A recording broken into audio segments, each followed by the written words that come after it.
Fâché je suis et réponse je vais donner. Mais de quoi s'agit-il? Eh bien voilà. Alors, sur l'un de nos mainstreams nationaux en Belgique, nous recevons quotidiennement des informations concernant l'évolution de la pandémie à coronavirus. Ne zappez pas, il va y avoir des choses intéressantes. On n'est pas au JT ici. Hein. Bon. Donc, des informations concernant le nombre de nouvelles hospitalisations, les personnes se trouvant encore en soins intensifs, guéries ou décédées. Bon, c'est très bien tout ça. Cependant, en raison du déconfinement progressif dont nous faisons l'objet, un call center a également été mis en place afin que les personnes contaminées communiquent les coordonnées des personnes rencontrées dans les 48 heures. C'est là que le bas blesse. J'ai toujours dit que ce call center ne fonctionnerait pas correctement et, à mon avis, ce n'est qu'une opinion personnelle, les organisateurs de ce système en sont bien conscients dès le départ, car il ne s'agit toujours, à mon avis, que d'une étape. La suivante, on la connaît déjà, nos politiciens en ont déjà parlé, c'est l'application sur les smartphones. J'ajouterai pour aller plus loin que l'idée a déjà été évoquée en France, du moins, de doter plutôt les personnes ne disposant pas d'un smartphone d'un beau bracelet électronique qui servirait de mouchard. Un bracelet électronique, un peu comme pour les prisonniers en liberté surveillée, quoi. Ah, magnifique. On suit donc scrupuleusement la suite de la confiscation de nos libertés fondamentales. Mais je m'emporte, parce que ce n'est pas encore opérationnel, et j'ai parlé de la France, or nous sommes en Belgique. Ouais. Sauf que c'est bien connu, quand la France est enrhumée, la Belgique éternue. Et puis le coronavirus, c'est un peu mondial sur les bords aussi. Or donc, entrons dans le vif du sujet avec ces propos de monsieur Yves Van Latem, que je me permets de citer nominativement, parce que bon, je n'ai rien contre cette personne au demeurant bien sympathique et dont je ne conteste nullement les compétences, je ne l'accuse de rien, ce sont ses propos simplement que je reprends pour en débattre. Donc, à propos du système, monsieur Van Latem, pas de problème, hein, vous pouvez vous mettre sur le côté, vous n'êtes concerné que très indirectement. Voilà, donc, M. Van Laten, c'est le porte-parole du média mainstream que nous regardons, en tout cas ici chez moi. Je reprends textuellement ce que vous avez dit dans votre dernier communiqué datant donc, du 18 mai. Tous les jours, 400 à 500 patients sont contactés par le call center, ce qui démontre son activité. Ceci est un point extrêmement positif. Soit, je vous l'accorde.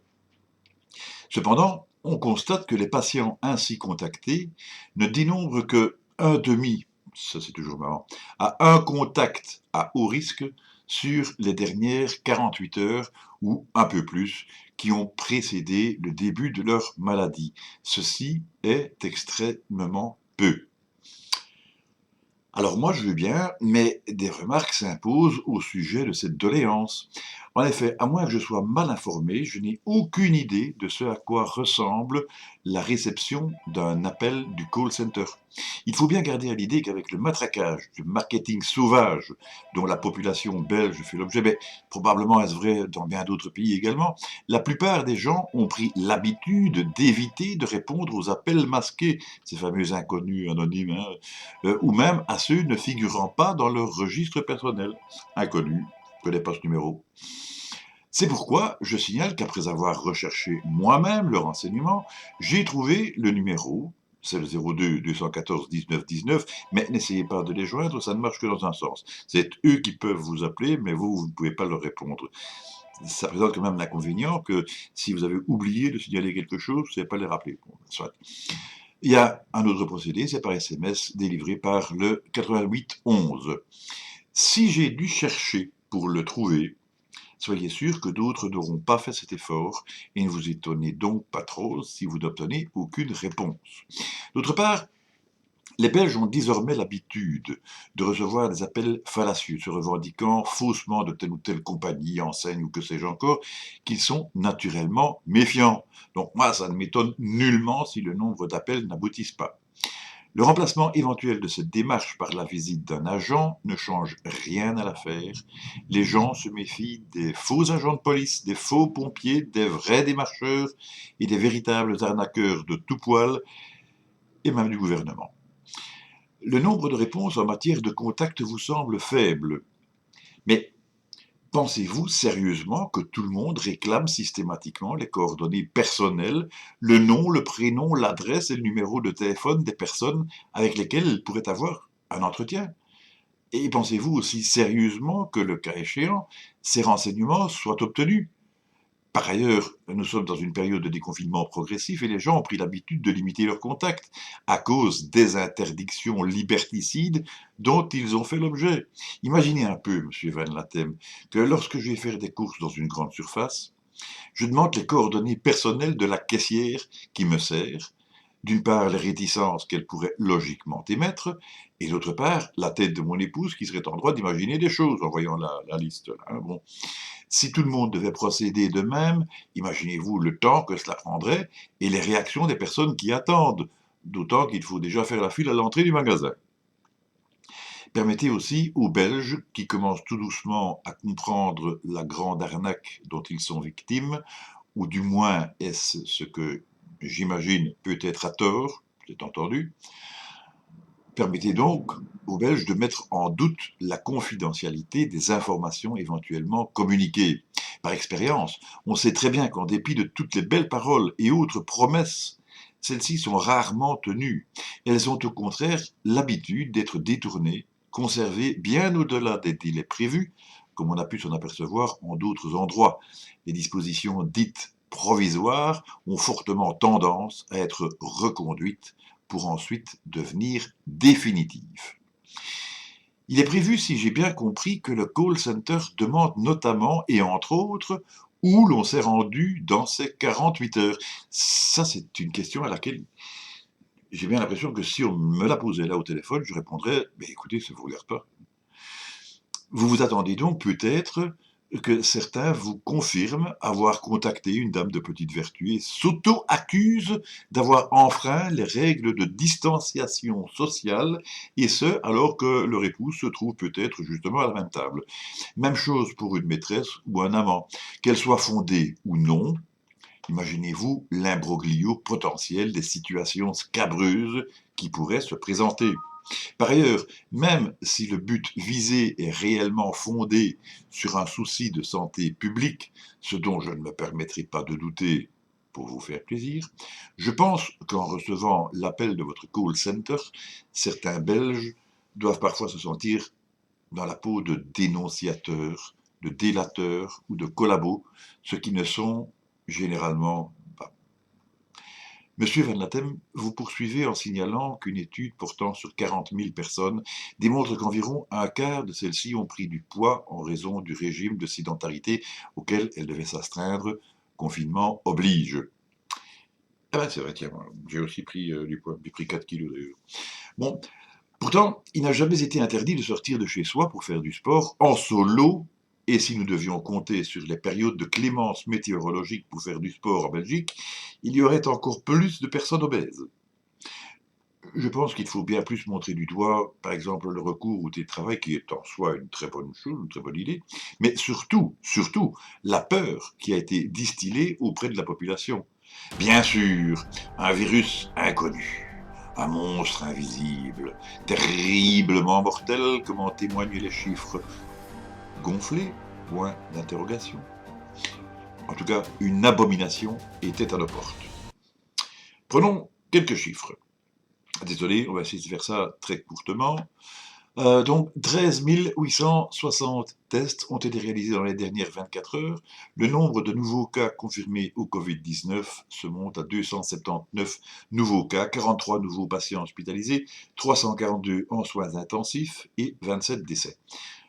Ne comptons pas les 27 décès en question, il m'étonnerait que leur contamination remonte aux 48 heures passées. Je suis par contre plus dubitatif pour les 342 patients en soins intensifs, car de nombreux témoignages démontrent que l'évolution de l'état d'un patient peut subitement s'accélérer de manière spectaculaire. Donc nous allons bien les comptabiliser.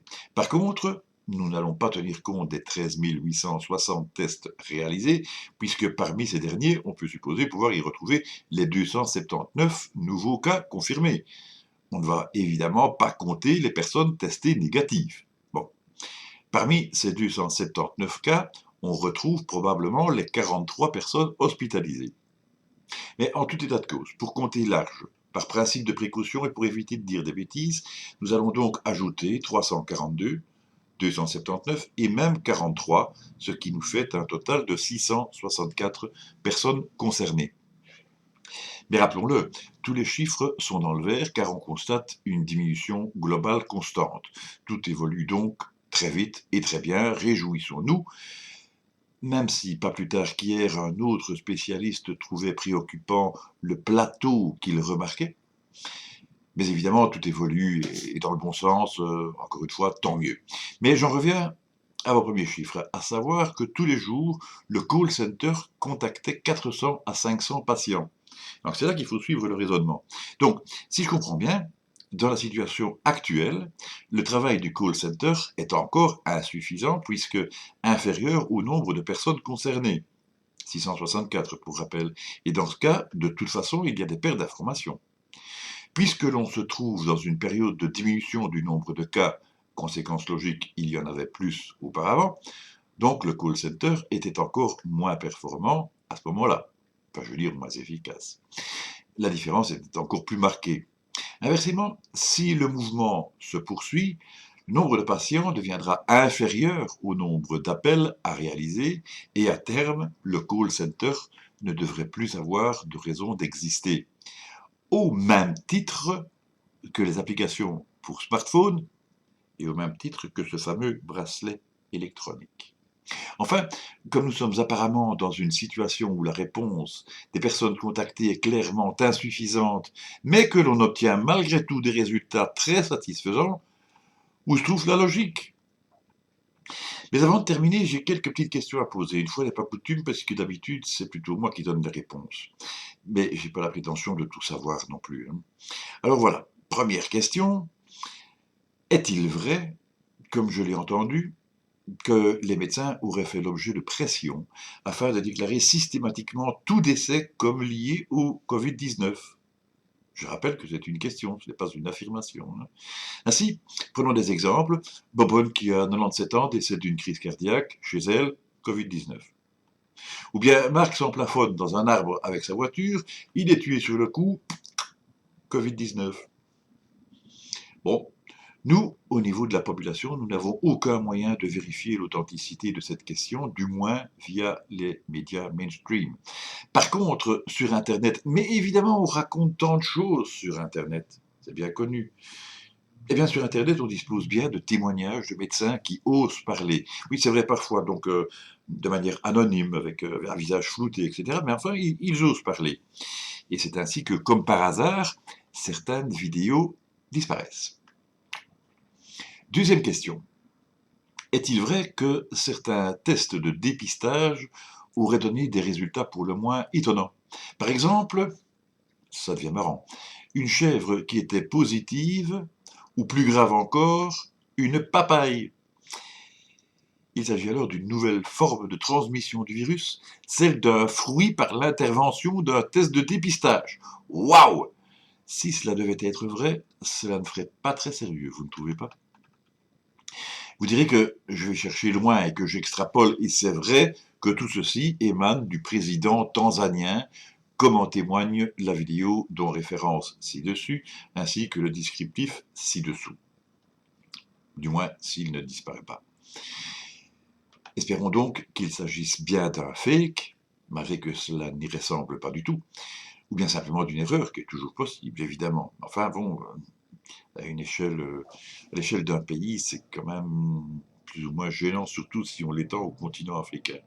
Bon, parce que si le call center tanzanien, ne prenons que la Tanzanie, et en admettant que ce call center existe, eh bien, si ce call center devait téléphoner aux chèvres, et surtout aux papayes contaminées, eh bien, je suis prêt à parier avec vous que le résultat serait déplorable. Cela dit, ne perdez pas espoir, parce qu'à défaut de papaye, il y a des chèvres en Belgique. Et il y a encore beaucoup trop de moutons. Voilà, cela dit, quoi qu'il en soit, moi je vous souhaite plein de bonnes choses. À la prochaine. Bye bye.